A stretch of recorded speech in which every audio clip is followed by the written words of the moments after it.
Hi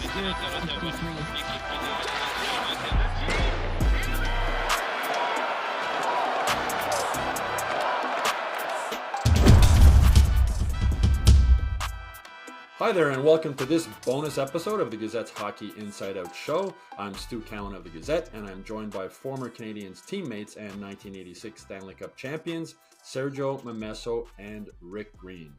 Emil Heineman has earned a regular spot in the Canadiens lineup this season. Big guy, shoots the puck, can skate. There's a lot to like about him, I think. Rick, what do you like about him? He deserves every opportunity. I mean, this kid, he's got good size. You mentioned about his speed and his willingness to compete hard each shift. And this is a good indication of a young guy that's coming in that's really hungry.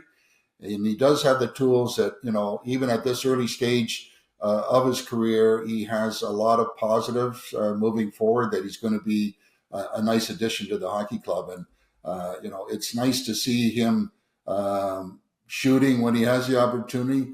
But I really like his willingness to get involved. He's not afraid. He'll get in on the forecheck, and he will play as hard as he can play each shift. And hopefully some guys can watch and learn from a young guy like that you need to do what he does each and every night and not bring it to your A game. Yeah, he's not a guy who's going to drop the gloves, Sergio, like you used to. But does he remind you of yourself a little bit, just when the way you see him play with the size and the shot and that? Well, listen, I always learn, like, when you get in there, do I belong? And if you feel like you belong, and it's the way you're playing, you prove to yourself, yeah, I belong in here. I don't belong in the AHL, and I know contracts have a lot to do with it. But now you got your chance. You're here, and you're hungry, and you can see the difference. We talked about other players; they're not hungry. They got their contracts in their pocket. They were hungrier before, and now maybe that's part of the problem. We talked about this year. Some of the guys are laying back a little bit because of that. So they got to get pushed from other players to say, listen, I got to get back to basics, which was, how did I get here? I got here by working my butt off and then scoring goals and getting assists. And I think he realizes that. Decent size, 6'2", 200 pounds, good skater, good shot. What did he have last year in AHL? 29 points, 15 goals in 48 games. I was just looking at his stats a bit. So, he could score at that level. We'll be able to do that at this level eventually if he gets more ice time, as long as he's solid both ways on the ice. The coach is going to use him, and when you get there, you don't want to give up that spot. This is your chance.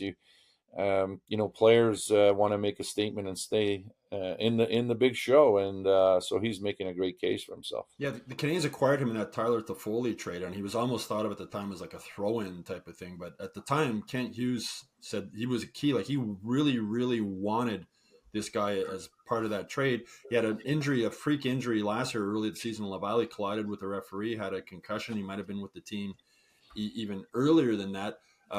Rick, I know you were a number one overall pick, made it right to the NHL, but watching other guys come in, or even like Sergio coming in as a young guy, as a veteran, how do you know when you sort of think they believe they belong?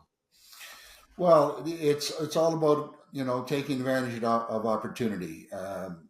In all fairness, it's really tough to get a read on a guy that's going to play 4 or 5 or 6 minutes per game and expect him to make you go, wow. If you see the tools, if you see the desire, if you see the willingness to really want to make the difference and stay in the lineup, that's an obvious. And, with guys like that, I think they need lots of guys like that in order to follow moving forward and what kind of team they want to have and identity. And he's a classic example, I think, this early on, to see a guy that's responding and showing a lot of positives and what he needs to do to stay in the league. Sergio, I know you had that bad knee injury as a young player with the Canadiens. Delayed your progress obviously a little bit there, but when did you sort of say to yourself, okay, I belong here, I'm here now? Well, I I think the first training camp I went as an 18-year-old, and obviously the Canadiens were still a very good team. It's intimidating, and I pretty much, was dominating juniors. So where's the next level? well, we weren't allowed to go to the American League at that time as a junior, and I still think you can't unless you're coming from Europe or something like Yeah. that. But I could have played in, and not to be cocky, but I didn't need to play at 19 in junior. I could have played in the AHL, which would have been a higher level, and maybe progress a little bit more there. But we weren't allowed to. So they tell you after camp, go back to junior, dominate, and then you'll get your chance. They tell you you'll get your chance when you're 20, and then you really want to make the team because you don't want to go play in the AHL. You want to be up with the big boys. But my first camp, I realized how hard it was. I needed to work harder. I needed to get in better shape. I need to be quicker. I was good enough for junior, but I had to get stronger and I had to get quicker off the start. I wasn't really the fast player. I was a big guy, but I knew I had to be good along the boards and I had to be good in front of the net.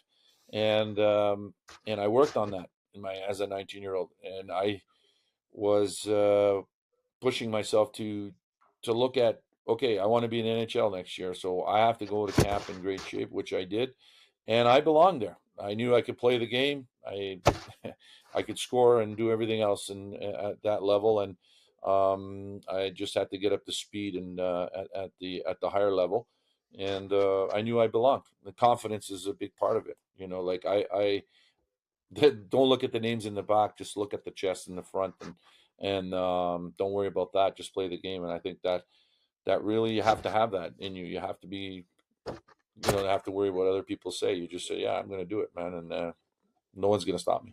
Well, Heineman certainly looks like he's belongs to the Canadiens this season, one of the few bright spots through the first quarter of the year. That's it for this Hockey Inside Out Show bonus episode. I hope you all enjoyed it. Please make sure you like and subscribe to the Hockey Inside Out YouTube channel. Go to MontrealGazette.com/newsletters to sign up for the Hockey Inside Out newsletter. And of course, you can go to HockeyInsideOut.com where you'll get all the latest Canadiens news every day.